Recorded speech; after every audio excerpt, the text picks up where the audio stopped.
Assalamualaikum warahmatullahi wabarakatuh. Alhamdulillahilladzi arsala rasulahu bil huda wa dinil haqq liyuzhirahu 'alad dini kullihi walau karihal musyrikun. Asyhadu an la ilaha illallah wahdahu la syarika lah wa asyhadu anna Muhammadan 'abduhu wa rasuluh. Allahumma salli ala sayyidina Muhammad wa ala alihi wa sahbihi ajma'in. Rabbi shrah li sadri wa yassir li amri wahlul 'uqdatam min lisani yafqahu qawli. Amma ba'd. Yang saya hormati Tuan Pengurusi Masjid Tariq bin Ziyad, yang dikasihi adinda Tuan Imam, ahli jawatankuasa masjid, pegawai masjid, pimpinan masyarakat, para ayahanda, para bonda, para jamaah maghrib, para jamaah isyak, mereka yang istiqamah dengan solat berjamaah, mudah-mudahan terus istiqamah. Mereka yang istiqamah dengan majlis-majlis ilmu, mudah-mudahan berterusan istiqamah. Muslimin, muslimat, mudah-mudahan kita sentiasa diberkati. Hidup kita sentiasa Allah barakah usia kita. Sehingga yang kita nampak pada setiap hari, yang kita nak laksanakan ialah kebaikan sebagai persediaan untuk sebuah kehidupan yang lebih lama, lebih nikmat. Hidup di dunia ni tak lama, tuan-tuan. Tak usah dabik dada lah, saya nak hidup 1000 tahun lagi. Cara nampak hari-hari tu macam tak nak mati lah. Tapi sebenarnya kita pura-pura bahawa sakaratil maut itu sentiasa memburu kita ke mana sahaja kita pergi. Dan semua orang tahu dia akan mati.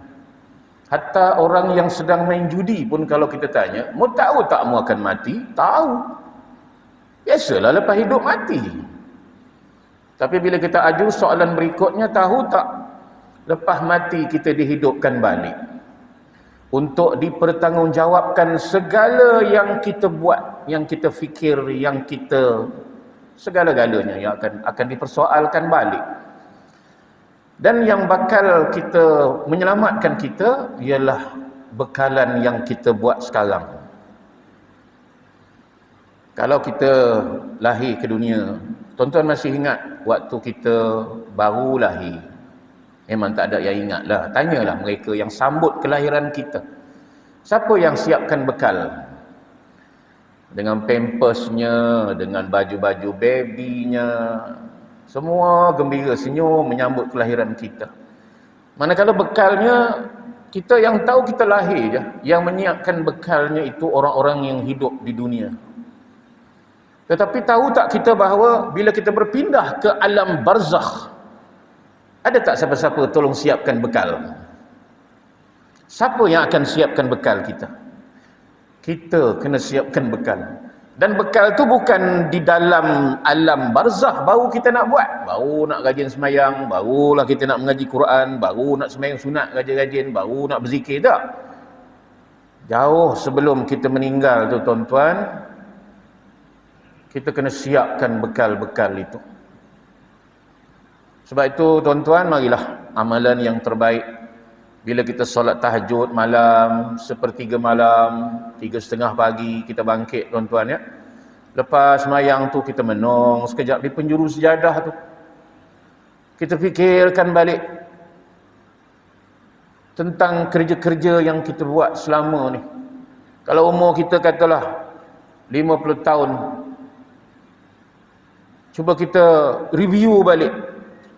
Tayangkan dalam minda kita apa yang kita dah buat sejak akhir balik umur kita 12 tahun, hak lelaki lah, orang perempuan awal sikit, sampailah umur kita sekarang. Kita cantikkan lakonan watak kita tu sebagai pelakon utama tu, berjaya sebagai pelakon yang benar, pelakon yang betul mengikut skrip perjalanan hidup yang sesungguhnya. Wa ma khalaqtul jinna wal insa illa liya'budun. Itu kita nyegat kita. Allah takkan ciptakan manusia dan jin, tak akan, kecuali menjadi hamba kepada Allah. Ada tak ketikanya kita menjadi hamba selain daripada Allah?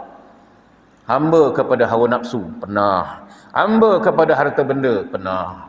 Hamba kepada wang ringgit, pernah. Maka kalau pernah ni tuan-tuan, kita muhasabah. Ibaratnya kalau filem ni, kita dubbing balik, kita edit balik.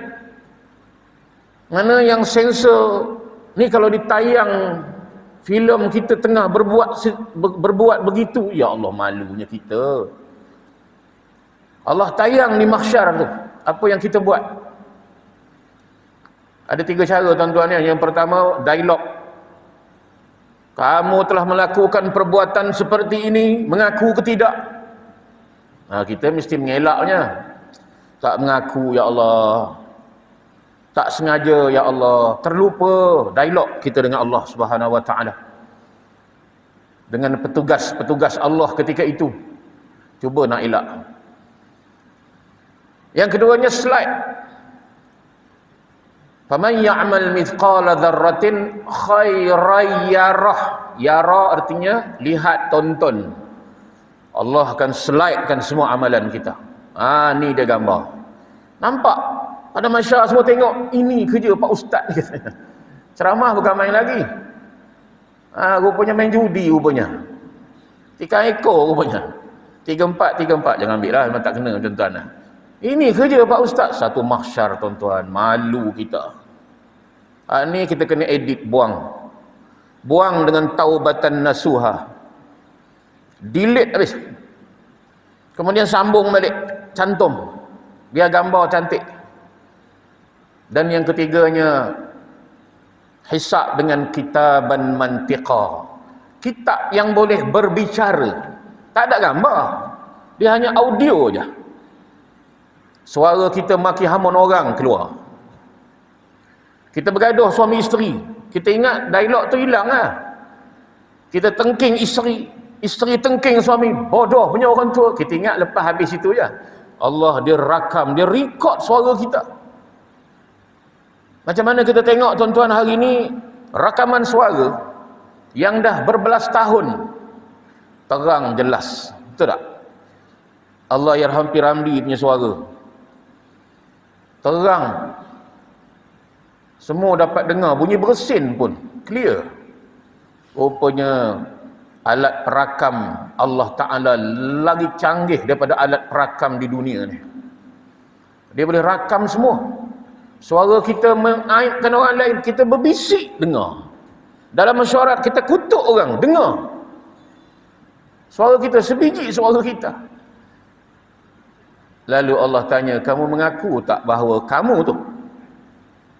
Tak boleh lari tuan-tuan. Sebab itu saya ada pengalaman boleh share dengan tuan-tuan. Ada satu orang hajah meninggal dah, kanser tahap 4. Sebelum kena kanser, dia mengidap satu situasi yang aneh sikit lah.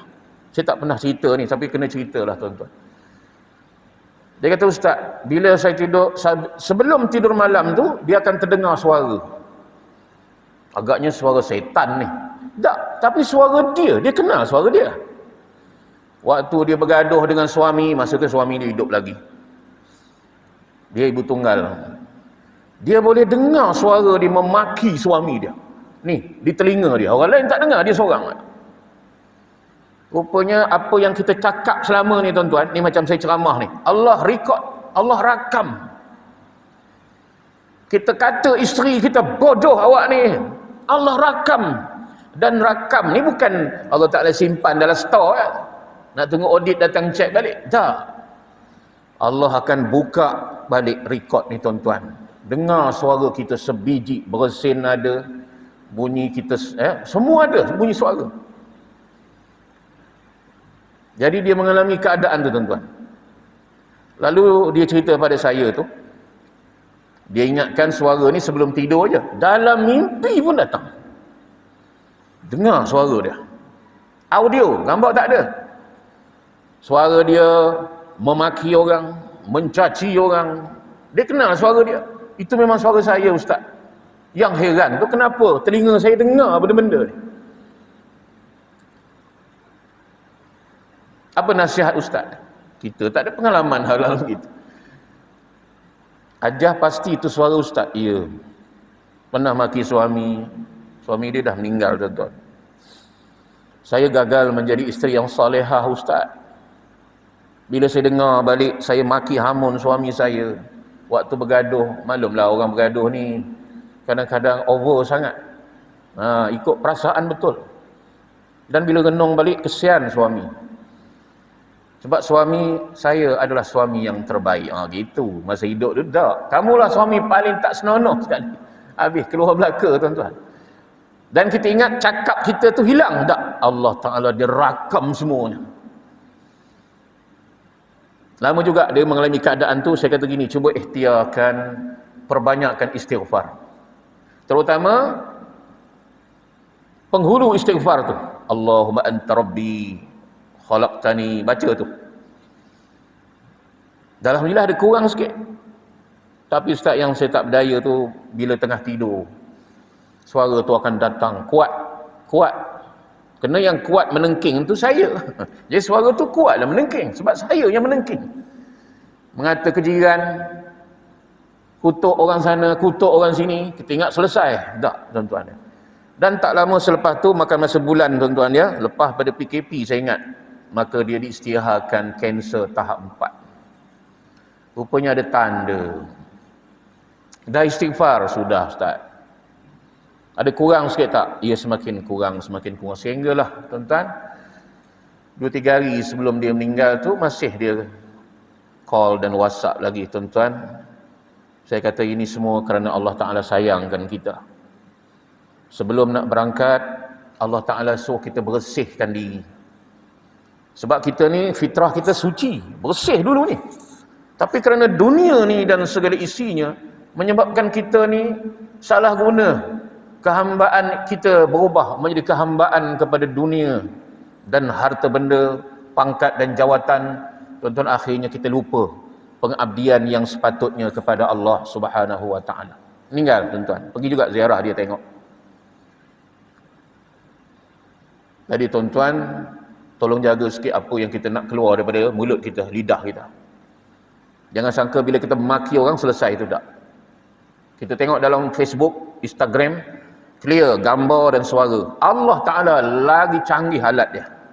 Kalau dah di dunia ni pun dah canggih, bukan main lagi, tuan-tuan. Allah Ta'ala lebih-lebih lagi canggih. Semua tu tersimpan dalam store. Tunggu masa je. Tunggu masa, tuan-tuan. Jadi lepas sembahyang tahajud malam tu, tuan-tuan, kita istighfar pada Allah. Kita edit balik filem kita. Jadilah satu orang pelakon suami yang terbaik, soleh dan solehah, isteri yang solehah. Tuan-tuan, yang mana nampak kabur gambar dia, kita dubbing semula. Tang mana kabur ni? Tengok filem kita. Kabur tang sedekah. Lepas sedekah kita riak. Oh, kita riak. Kita buka Facebook, kita bersedekah dah ni, bukan sikit-sikit sedekah ni. Tak ada orang yang like. Tak ada orang yang puji kita. Wah, terasa hati kita. Banyak aku sedekah. Like adalah 5-6 orang. Terima kasih. Hebat, dahsyat. Yang ini jadi kabur gambar kita, tuan-tuan. Potong. Kita pergi sedekah balik. Ni saya sedekah ke rumah anak yatim. Tolong jangan beritahu siapa-siapa. Yang tahu Allah dan Rasul. Awak tahu. Tuan-tuan, buat macam tu. Buat macam tu. Jadi tuan-tuan, insya-Allah cantik filem kita. Sebelum meninggal, Allah akan tayangkan balik. Sebab tu orang nazak dipandang ke atas. Orang yang nazak dipandang ke atas, mata terbeliak pandang. Apa tuan-tuan ya? Dia sedang tengok filem. Bukan filem mak kilau, tuan-tuan. Filem kehidupan real. Kita tengok cerita Hindi, menangis. Kesian tengok nasib dia, betul tak ya? Nasib kita ni besok kita menangis. Allah tak sempat. Tak sempat nak dubbing. Kita dah tak mampu nak bangkit lagi dah. Nak solat tak mampu, baca Quran tak mampu, terlentang je tuan-tuan. Allah, jangan tunggu saat-saat yang seperti itu. Bila saat kita nazar, roh dah nak keluar tuan-tuan ya, malaikat akan mendepangkan sayapnya. Malaikat maut akan depangkan sayapnya, dan di bawah sayapnya kita akan nampak filem kita. Kita tengok, tonton. Bila keluar yang sensor tu, terbeliak biji mata kita. Allah, yang ini keluar juga. Yang kita dera kucing tu keluar. Kita bunuh. Kita fitnah orang. Sampai rosak jahanam hidup orang tu dengan fitnah kita. Keluar. Masa itulah terbeliak biji mata tuan-tuan ya. Dan dalam keadaan kita terkejut itulah malaikat maut menyentak roh kita. Na'udzubillah min zalik. Ini tajuk kita pada hari ini tuan-tuan, di sebalik tabir kematian Imam Ghazali. InsyaAllah tuan-tuan, ada buku? Ada, alhamdulillah. Jadi tuan-tuan, marilah. Dan kita ada rakaman di sini. Apa tajuk? Kuliah Ustaz ya. Jadi tuan-tuan boleh pergi semak ya, rakaman. Rakaman. Kita pun buat rakaman juga supaya bermanfaat di luar sana. Ya, kadang-kadang kita tengok live ni lebih ramai daripada yang isi dalam masjid. Tu saya pelik sikit tu. Di masjid ada lebih kurang dalam 30 orang lah. Tapi dalam talian tu ada 80. Ramai duduk di rumah, tuan-tuan. Pada muka surat 52. Tuqbalu taubatul abdi ma lam yugharghir. Taubat seorang hamba masih diterima masa bila? Limit dia, limit terima taubat tu sampai bila? Ma lam yugharghir, selama roh belum sampai di tenggorok. Selagi belum sampai tenggorok, terima. Jangan tunggu tuan-tuan. Hadis riwayat At-Tirmizi dan Ibnu Majah. Jangan tunggu roh sampai tenggorok. Allah Ta'ala tak terima dah taubat kita.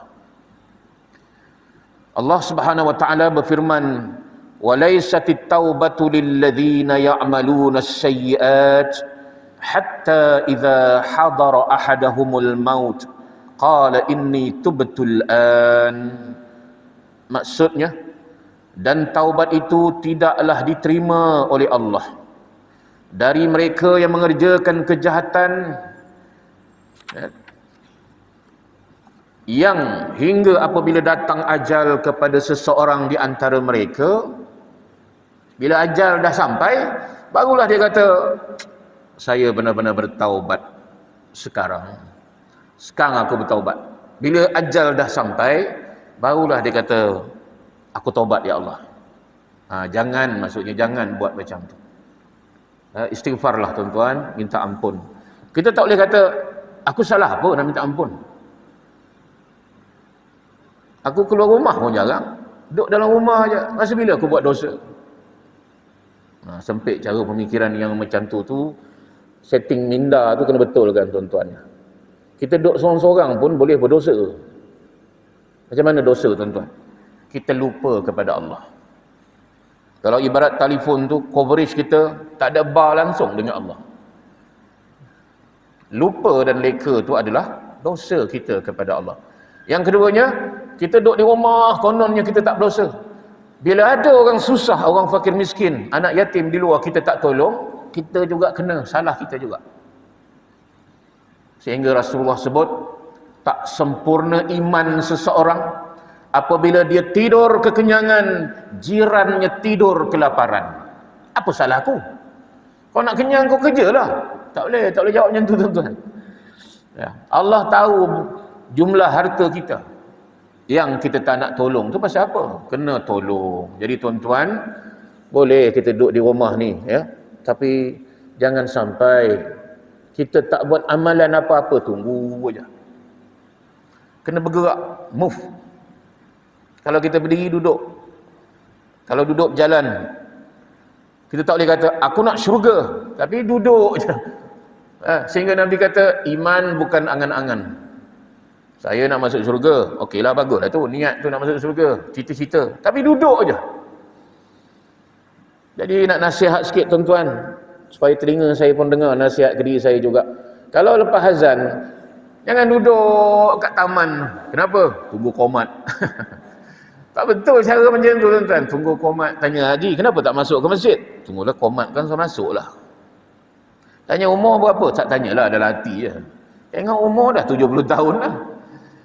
Sebaiknya move, bergerak, masuk dalam masjid, langkah kaki kanan, baca tu doa, Allahumma ftah li abwaab rahmatik. Tak baca tadi nak masuk? Tak ustaz, kenapa? Tinggi sangat dia punya tulisan. Yalah, ke masjid salah, tinggi sangat tulisan dia. Jadi tuan-tuan, masuk langkah kaki kanan, masuk ke dalam, cari sof yang paling depan sekali kebetulan kosong. Kena move tuan-tuan, kena bergerak. Kalau sa'i tu tak boleh pakai niat ya. Tahu sa'i? Safa marwah. Dia cegat kat tepi tu. Ni tengah buat apa ni? Saya sedang sa'i ustaz. Dah tak bergerak aja. Tak boleh, saya niat aja. Tak boleh tuan-tuan. Mana ibadat kena berlari-berlari. Ada satu ibadat kena kutip batu. Tak boleh duk cegat aja. Ni tengah buat apa ni? Saya sedang berniat melempar jamrah. Main niat aja. Kena kutip batu 7 biji, kena lempar dengan ekspresi muka marah ke setan. Ibadat tu. Tawaf. Bergerak, move, bergerak. Begitu dengan ibadat kita ni tuan-tuan. Sampai bila? Sampai mati. Sampai Allah Ta'ala kata, malaikat cukup, tarikh dia dah cukup. Pergi ambil. Masa tu tuan-tuan tak boleh nak beramal dah kita. Sekarang ni alhamdulillah masih kuat lagi ni, datang masjid pun masih gagah lagi. Drive, bawa kereta, naik motor semua masih gagah lagi tuan-tuan. Mudah-mudahan kita kekal istiqamah. Kekal istiqamah. Baik tuan-tuan, kita ambil lagi seperenggan-seperenggan ni. Apa kata Imam Ghazali? Mujahid menafsirkan ayat di atas. Apa ayat di atas ni? Ayat yang tadi ni. Jangan sampai ajal dah sampai barulah kita kata aku bertaubat hari ni. Jangan macam tu ya. Ketika seorang melihat utusan, yakni malaikat pencabut nyawa dengan mata kepala sendiri, satu hari besok kita akan nampak Allah Ta'ala buka hijab, nampak malaikat maut, malaikat Israel tu nampak. Kita lihat dengan mata kepala sendiri, maka wajah malaikat maut itu nampak jelas di hadapannya. Jadi janganlah engkau tanyakan betapa pahit dan getirnya kematian dan saat sakaratil maut. Itulah sebabnya Rasulullah sallallahu alaihi wasallam selalu berdoa. Apa doa Rasulullah tuan-tuan? Ya Allah, tolong ringankanlah sakaratul maut atas Muhammad. Rasulullah orang yang paling soleh atas muka bumi ni. Jadi jangan timbul isu pula tuan-tuan. Apa isunya? Ustaz, boleh tak kita jadi orang yang paling soleh di muka bumi ni? Confirm tak sakit. Mesti sakaratul maut bagus. Relax je sakaratul maut. Rasulullah lah orang paling soleh tuan-tuan di atas muka bumi ni. Tapi sakaratul maut ni merasai sakit. Kalau Rasulullah orang baik, penghulu dalam syurga pun rasa sakit dengan sakaratul maut, kenapa kita masih relax ah? Semua orang mati. Macam tak takut apa tuan-tuan. Setakat ni tak ada lagi penyakit, tak ada lagi ubat untuk mengatasi sakaratul maut, tak ada lagi. Kalau ada kita beli ramai-ramai tuan-tuan. Pakat masjid kumpul duit semua sikit, kita beli tu. Ada jual kapsul untuk supaya sakaratul maut tak sakit. Setakat ni tak ada lagi tuan-tuan. Tak ada lagi. Ustaz ke tak ustaz, semuanya akan menghadapi sakaratul maut. Sakit. Rasulullah sendiri berdoa. Apalagi kita ni yang tak berdoa langsung ni tuan-tuan. Allah Rabbi, mintalah pada Allah ya. Ya Allah, tolong ringankanlah sakaratul maut atas Muhammad. Ni doa Rasulullah. Boleh kita amalkan tuan-tuan. Ya. Jadi, kalau manusia tidak mahu memohon perlindungan dari sakaratul maut dan tidak menganggap hal itu sebagai urusan besar yang sangat mengerikan, maka itu adalah kerana kebodohan mereka. Ada orang tak apa kisah, kata Imam Ghazali itu bodoh. Dia tak ambil kisah sangat. Ustaz tu cerita pasal apa tu? Cerita pasal sakaratul maut. Tak payah ambil kisah sangat katanya. Itu bodoh lah namanya. Dalam bahasa Arab, jahil. Jahil tuan-tuan. Na'udzubillah min zalik. Kita kena anggap ni satu urusan besar dalam hidup. Bukan rasa macam kena sunat. Alah, macam semut je bersunat tu kan, selalu cakap dengan anak kita. Anak takut, abah takutlah sunat. Alah, relax nak tengok abah sunat. Macam gigit semut je. Kalau anak kita cerdik, cuba abah sunat sekali lagi tu je. Sesak kita. Macam gigit semut tuan-tuan, sakaratul maut, sangat sakit. Dan kita rasa selesa dengan urusan ni, kita rasa kecil je. Alah, saya ustaz minta maaf lah, banyak urusan lain saya nak buat. Ni soal sakaratul maut ni kecil lah. Nauzubillah tuan-tuan. Besar tuan-tuan. Bukan kecil-kecil. Yelah, saya pun sihat lagi, belum sakit. Dia nak datang, dia tak kira sakit ke sihat. Orang sihat pagi ada, petang dah tak ada. Nauzubillah min zalik. Banyak orang yang membodohkan diri dia, dianggap perkara ni perkara yang kecil. Nauzubillah, maka itu adalah kerana kebodohan mereka, kata Imam Ghazali. Sesungguhnya segala sesuatu yang belum pernah terjadi hanya boleh diketahui lewat cahaya nubuat dan kewalian. Itu bahasa Indonesia tu. Hanya boleh diketahui melalui lewat tu kita tak usah gunalah kata lewat tu di Indonesia ni tuan-tuan. Bunyi liwat-liwat macam tu ya. Boleh diketahui melalui cahaya nubuat dan kewalian. Barulah boleh tahu.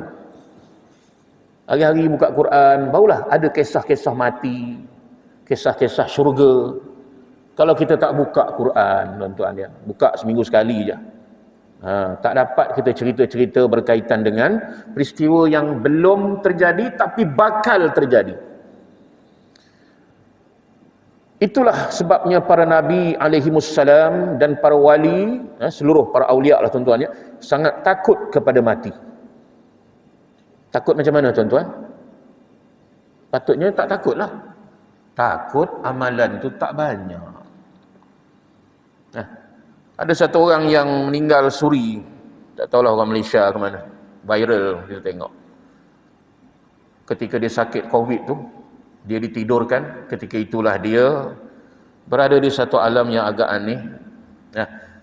Dan dia melihat, kita ambil satu segmen, kata dia orang yang dalam mimpi dia, kau tengok amalan kau di sebelah sana. Dia nampak amalan dia, bertingkat aja. Lah, banyak ni aja. Banyak ni amalan aku. Haji aku mana haji? Umrah. Boleh balik tak sekejap nak tambah lagi? Tak boleh balik dah tuan-tuan. Yang itu yang jadi menyesal sungguh. Aku kan ustaz, biar aku balik sekejap. Seminggu pun tak apa. Aku bayar. Contohlah tuan-tuan. Seminggu berapa? Kira lah, aku bayar. Tak boleh balik tuan-tuan. Itu yang sangat menyakitkan kita tu. Tengok amalan kita. Lah banyak ni je. Takkan banyak ni ya. Boleh tambah lagi tak? Tak boleh tambah dah. Apa yang kamu buat masa hidup, ini je lah banyak dia. Disitulah yang menyesal sangat tuan-tuan. Ruginya. Solat tahiyat masjid tak buat. Boleh jadi pahala solat tahiyat itulah yang akan menggunung ketika kita balik sana nanti. Solat rawatib tak buat. Sedekah tak buat. Majlis ilmu tak datang. Allah Ta'ala tunjukkan kita melintah depan pagar masjid ni, pintu masjid ni, beratus kali kita lintas. Singgah tak juga lintas. Allah Ta'ala ada CCTV. Cuba tengok ni.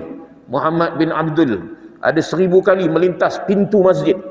Tak pernah singgah pun. Lengkap tuan-tuan. Ya. Sebab nak menghukum kita ni bukan senang-senang.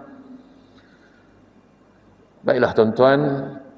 Sebab itu para wali, para nabi bila sebut mati ni takutnya bukan apa? Takut amalan tu sikit. Saya seru diri saya dan tuan-tuan yang ada di masjid pada malam ni, marilah tambah lagi. Ada ruang buat sembahyang sunat, buat banyak-banyak tuan-tuan. Baiki solat kita, sedekah kita tambah, hidupkan balik akaun akhirat kita. Ada RM10, hantar RM9 balik ke sana. Jangan ada RM10, RM1 kita hantar. Rugilah, aku nak makan apa kat sini? RM10 pun nak kira sangat. Kalau kita pergi ke kedai tu, RM10 beres. Tanya ni CD Piramli apa? Masa tu pakai CD lagi lah. CD Piramli ni berapa? RM12. Oh, tambah lagi RM2 lagi. Tambah lagi. Tapi kalau bab-bab agama ni susah kita nak keluar. Belum lagi Allah Ta'ala suruh beli alat-alat senjata nak pergi perang. Lagi berkira kita. Kan? Sesuatu untuk agama, alah free je lah, main free semua. Masjid tak boleh pegang duit banyak-banyak. Lebih kurang je skrip dia macam Haji Bakhil bin Haji Lebai Kedekut. Budak-budak anak yatim tak boleh pegang banyak-banyak, RM1 aja. Ini ayat-ayat semua ni tuan-tuan, parah besok di akhirat ni tuan-tuan ya. Jangan ikut yang tak betul tu, ikutlah yang baik-baik. Kemudian bahkan Nabi Isa AS mengatakan, wahai segenap kaum Hawari, berdoalah kepada Allah, semoga dia berkenan meringankan sakaratul mautku. Rasa takutku pada mati benar-benar sangat besar. Nabi Isa pun takut. Nabi Isa ni kelebihan dia, insya-Allah dengan izin Allah tuan-tuan ya, dia boleh bangkitkan orang mati. Dia pergi kat kubur, dia hentak kaki, hei penghuni kubur, bangkit. Bangkit dia. Sepanjang yang saya ingat ada satu kisah tuan-tuan ya. Nabi Isa pergi kat kubur, hentakkan kaki. Hei penghuni kubur, bangkitlah kamu dengan izin Allah. Bangkit. Tiba terpacul ya. Senangnya Allah Ta'ala ni nak bangkitkan kita tuan-tuan. Hari tu dia meninggal, kaki sebelah sini, sebelah kat pahang, sebelah kaki kat perlih. Allah Ta'ala tak ada masalah nak datangkan balik. Tak ada masalah. Allah Ta'ala maha hebat, maha berkuasa ya. Muncul dia, ada apa wahai Nabi Isa? Aku nak tanya, dosa apa kamu ni? Sedangkan kamu ni orang yang warak. Dosa apa yang kamu diazab? Aku dengar kamu kena azab. Dia kata ayat gitulah, dia tak khabar begitu tuan-tuan. Saya tambah sikit itulah ya. Salah yang mana tu kamu kena azab ni? Berapa tahun? 70 tahun. Kamu dah meninggal 70 tahun. Ya, 70 tahun yang lalu meninggal. Aku nak tanya, salah kamu yang mana? Begini, wahai Nabi Allah. Aku dulu masih hidup, aku bekerja pencari kayu api, cari kayu api.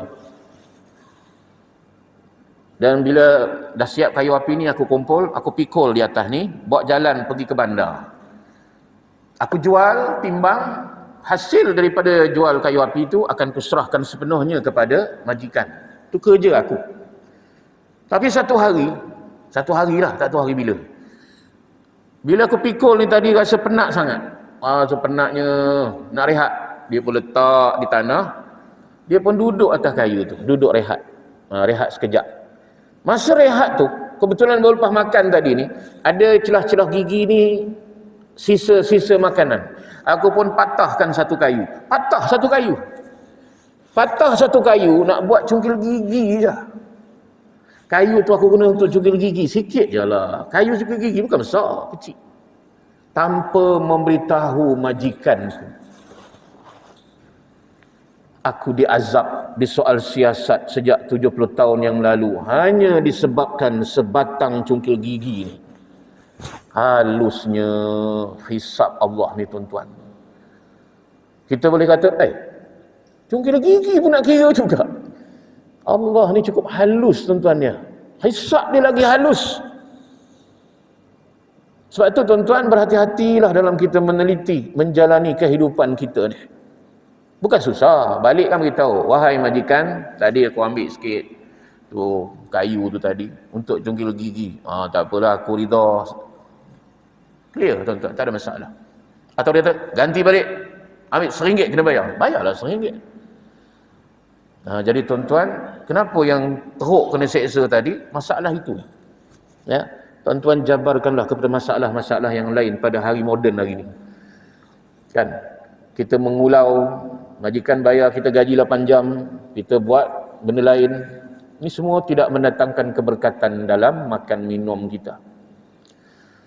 Baik tuan-tuan, Nabi Isa kata, hei kaum Hawari, doalah kepada Allah supaya Allah meringankan sakaratul maut aku.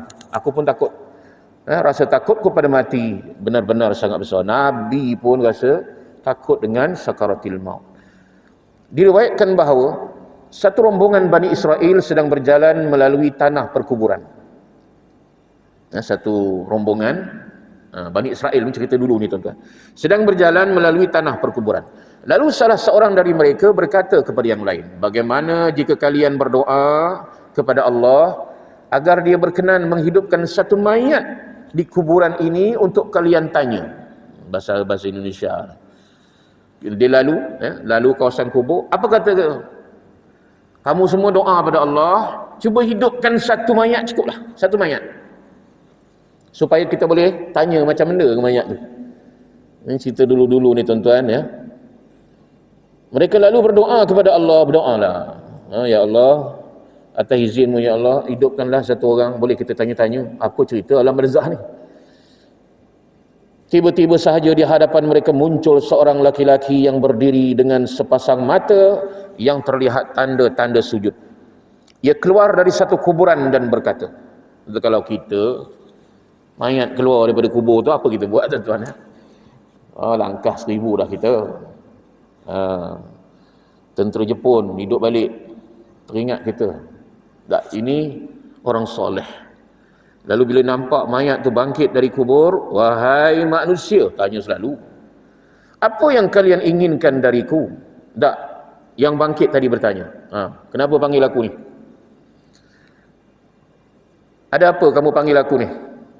Makbul doa mereka ni tuan-tuan. Allah Ta'ala perkenankan, makbulkan, bangkit dia daripada kubur. 50 tahun yang lalu aku telah mengalami kematian. Punya dah 50 tahun meninggal. Namun sampai sekarang rasa pedihnya belum juga hilang dari hatiku. 50 tahun sakit tu tak hilang. Allah ya. Mudah-mudahan Allah selamatkan kita tuan-tuan ya. Yang hadir Masjid Tariq bin Ziyad malam ni, Allah Ta'ala selamatkan kita. Sakitnya 50 tahun. Rasulullah dan para sahabat berapa lama dah di alam sana? Lama dah. Ribuan tahun. Maknanya hidup di alam situ, dalam barzakh, lebih lama dari hidup di dunia. Di dunia ni baru umur paling lama lah tuan-tuan, 63 tahun lah contoh. Hidup di alam tu ribuan tahun, nak menunggu kiamat.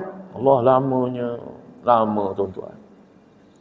Aisyah radhiyallahu anha mengatakan, aku tidak iri kepada seorang pun yang dimudahkan sakaratul maut. Ada tak siapa-siapa yang mudah sakaratul maut? Kata Aisyah, aku tak ada iri hati setelah aku menyaksikan sendiri kerasnya kematian Rasulullah sallallahu alaihi wasallam. Diriwayatkan sesungguhnya Rasulullah sallallahu alaihi wasallam biasa berdoa, ya Allah, ni doa Rasulullah ya. Sesungguhnya engkau mencabut nyawa dari urat-urat, dari punggung dan hujung-hujung jari. Ya Allah, maka tolonglah aku atas kematian dan ringankanlah aku dalam menghadapinya. Hadis riwayat Ibnu Abi Dunya, tengok footnote kat bawah tu, nomor 9 dari Sya'mah bin Ghailan Al-Ja'fi. Rasulullah juga berdoa, minta kepada Allah. Tak ada siapa boleh ringankan sakarat melainkan dengan kehendak Allah Subhanahu wa taala. Diriwayatkan dari Al-Hasan Al-Basri, Hasan Basri, sesungguhnya Rasulullah sallallahu alaihi wasallam menyebut-nyebut tentang kematian. Kena selalu ingat tuan-tuan, kan? Yang disebutkan hal-hal yang menghilangkan lazat, iaitulah kematian. Tuan-tuan kalau duduk kedai kopi, tengah sembang dengan kawan-kawan kedai kopi, ngeteh ngopi, kita duduk aja ingatlah mati. Kau tak kena halau dek kawan-kawan kita. Pasal ingat mati ni menghilangkan keseronokan. Orang yang duduk terkinja-kinja berjoget-joget, cuba sebut, ingatlah kamu akan mati. Kena halau kita. Hilang semangat dia katanya.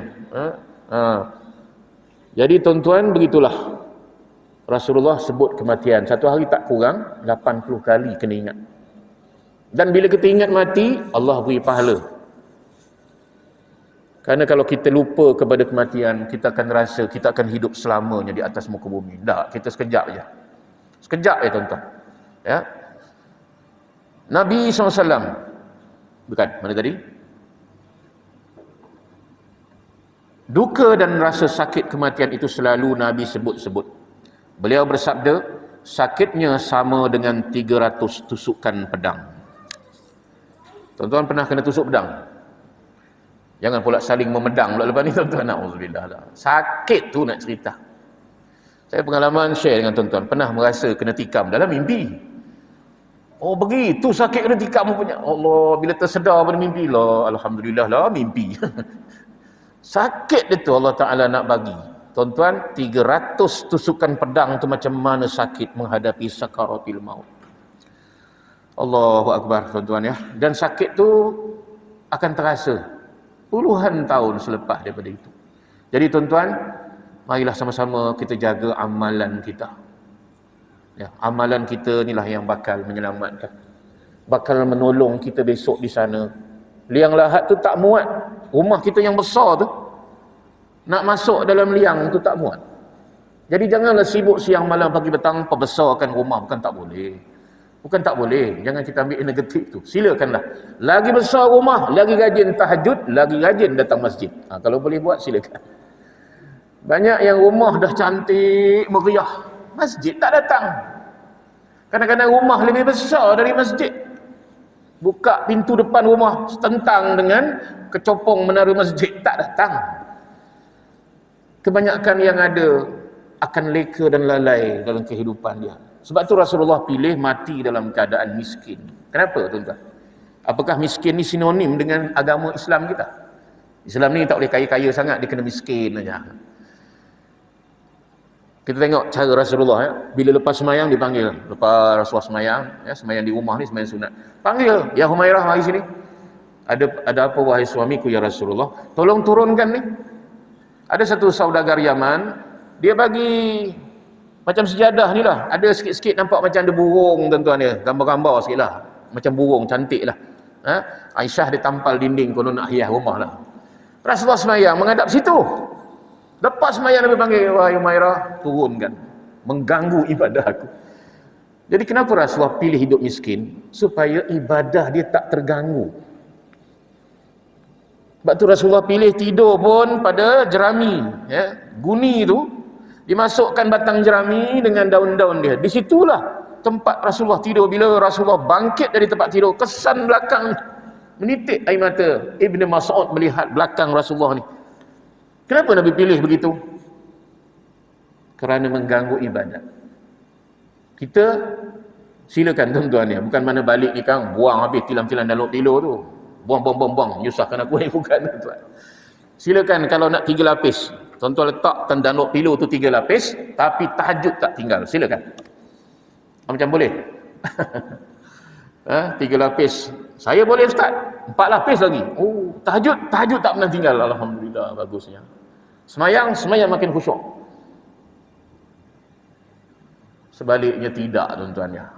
Bila kita dah dapat segala benda yang menyenangkan jiwa kita, akhirnya kita lalai dan leka kepada Allah Subhanahu Wa Taala. Ada satu jemaah tuan-tuan ya, rakan kita lah, jemaah yang mengajak, "Puan, malam ni ada program masjid, sila datang." Tu sahabat kita. Apa kata tuan rumah? Apa kaitan kekayaan? Kau nampak kekayaan aku? Rumah, gedung mewah, kereta banyak ni, kereta mewah depan rumah. Apa kaitan kemewahan aku ni dengan masjid? Cuba terangkan sikit. Nak kena ceramah pula depan haji tu. Ni semua hasil daripada kebijaksanaan aku. Tak ada kaitan dengan masjid. Dia marah sangat orang panggil ke masjid. Bukan sinilah, tempat lain ni tuan-tuan, luar negeri ni. Tak ada kaitan sebab tadi dia kata, "Cik, tuan, masya-Allah rumah besarnya, kereta mewah banyaknya. Tuan, datang masjid malam ni kita ada program." Dia hentak kawan tu tuan-tuan. Tu cerita sikit, apa kaitan kemewahan aku ni dengan harta benda aku, rumah aku ni, kamu tengok kaitan dengan kena pergi masjid tu apa hal? Tuan-tuan, jagalah sikit. Ni semua Allah Ta'ala bagi pinjam. Jangan lupa. Allah nak ambil sekejap je. Allah nak ambil balik sekejap je. Kita lupa. Ayat dia lebih kurang macam Qarun. Bila orang miskin datang ke rumah, tolonglah bagi derma sikit, sumbangan-sumbangan ke. Marah Qarun. Innama utitu ala ilmin indi. Tu ayat tu dalam Quran ada tu. Ayat-ayat Qarun tu. Tapi baca boleh pahala. Kamu ni terminta-minta macam ni. Innama utitu ala ilmin. Ada perkataan ilmu kat situ. Kamu nampak tak istana aku? Cuba tengok. Dia suruh orang miskin tu tengok. Tengok istana aku. Nampak tak? Dayang-dayang ramai. Nampak tak? Aku kaya. Nampak tak? Nampak tuan? Ini semua hasil daripada ilmin indi. Hasil kepakaran aku yang ada. Bukan Islam. Bukan Allah yang bagi. Tuan-tuan, apa jadi dengan Qarun? Allah Ta'ala murka tuan-tuan. Ya, diterbalikkan seluruh kekayaan, benamkan ke dalam bumi. Jaga-jaga sikit tuan-tuan. Kadang-kadang kita tak nampak apa kaitannya kekayaan aku ni dengan kena datang masjid. Kena datanglah masjid. Kenapa? Syukur pada Allah. Sebagai simbol kita bersyukur pada Allah, Allah Ta'ala bagikan melimpahan harta lebih daripada orang lain lagi. Jom tuan-tuan, tambah lagi rasa syukur kita. Allah Ta'ala kaedah dia formula senang. La in syakartum la azidannakum wa la in kafartum inna azabi lasyadid. Aku beri nikmat kamu syukur, aku tambah lagi nikmat itu. Aku beri kamu kufur, azabku sangat pedih. Tuan-tuan, marilah tunjukkan rasa syukur kita kepada Allah Subhanahu Wa Taala. Kita berhenti pada muka surat 54. Dan yang masih tak ada buku ni, marilah infaklah tuan-tuan. Berapa harga dia? RM39 lah. Dapatkanlah buku ni tuan-tuan, bantulah percetakan Islam ni untuk lebih lagi mereka itu dapat mencetak banyak lagi buku-buku Islam dengan kita memberi sokongan beli cetakan-cetakan mereka. Kalau benda lain kita sanggup berhabis. Beli sport rim boleh, tukar 3 bulan sekali. Ustaz tu anti sport rim lah tu, bukan. Silakanlah tukar, tak ada halnya tuan-tuan. Maksudnya benda lain kita rasa senang macam angin keluar duit. Tapi dalam bab agama kenapa kita berkira sangat? Kenapa kita berkira sangat? Umrah haji kita sanggup bayar 7-8 ribu. Mana dia tak pakai duit tuan-tuan. Bulan Ramadan nak beli bukaan, kita tanya yang pergi bazar Ramadan, banyak mana duit? Habis tuan-tuan. Duit juga. Sekarang ni nak ucap syahadah pun kena pakai duit. Tu beli borang RM1 bayar. Kena bayar juga mengucap syahadah. Jadi tuan-tuan, bukan segala-galanya duit, tapi duit adalah perlu untuk segala-galanya pada hari ini. Balik semula kepada kitab ni lah, maksud saya tu. Belilah kitab ni tuan-tuan, insya-Allah ya, bantu-bantulah. Ya, ada kitab ni RM39 harganya. Baik, ada apa pertanyaan? Saya sekali datang bila lama sikit. Ada pertanyaan, silakan tuan. Saya buka Q&R. Ada soalan? Ada? Tak ada? Mafhum fahamlah tu, alhamdulillah. Mudah-mudahan tuan-tuan, cerita di balik tabir kematian, saya pun akan meninggal, tuan-tuan pun akan meninggal, dan tak ada jaminan kita jumpa lagi pada bulan depan. Tak ada siapa boleh jamin. Jadi tuan-tuan, setakat ni yang kita sampai ni, marilah kita ingat bahawa semua akan berangkat. Kita bersedia ataupun tidak, kita akan berangkat pergi. Tak akan dilewatkan walau 1 second pun tak. Tak boleh kata, anak aku masuk universiti, tunggulah habis universiti dulu baru nak matikan aku. Tak. Tolonglah, aku tengah siapkan dapur tu. Dapur dia punya awning tengah siap tu, kasih mati nanti siap awning, bolehlah ambil nyawa. Tak. Banyak yang tak sempat tuan-tuan ya. Marilah kita buat kebaikan-kebaikan tanpa kita menangguh-nangguh. Yang benar itu dari Allah Subhanahu Wa Taala. Kalau ada salah dan silap itu datang dari kelemahan diri saya, kekurangan-kekurangan saya yang begitu banyak, sekali lagi saya mohon ampun dan maaf tuan-tuan.